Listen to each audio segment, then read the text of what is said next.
Hello दोस्तों, कैसे हैं आप सभी। आशा करता हूँ आप लोग अच्छे होंगे। दोस्तों आज मैं बताने वाला हूँ जेडेक्स कफ सिरप के बारे में।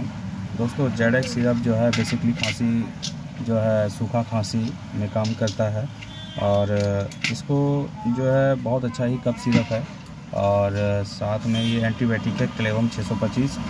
दोस्तों इसको एंटीबायोटिक के तौर में लिया जा सकता है क्योंकि ये सिरप जो है सिरप के साथ खांसी में अच्छा काम करता है। और साथ में पेन-40 टैबलेट है। ये गैस में 1 गोली पर डे खाली पेट खाना है।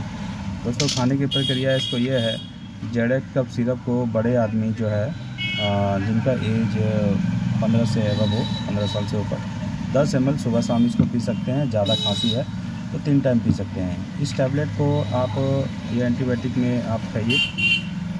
625 क्लेवम जो है क्लेवम 625 सुबह शाम 1 गोली बड़े आदमी खा सकते हैं और गैस वाला खाली पेट 1 टाइम खा सकते हैं। दोस्तों आशा करता हूँ आप लोग अच्छे हैं, समझ गए होंगे अच्छे से। तो चलिए दोस्तों, इसी के साथ धन्यवाद।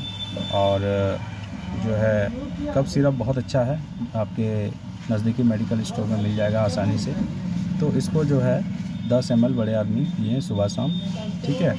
और ये एंटीबायोटिक 1 गोली सुबह शाम खा सकते हैं। एक बात और बता दूं दोस्तों, ये 625 ml का टैबलेट ये जो है जख्म में भी अच्छा काम करता है, ठीक है।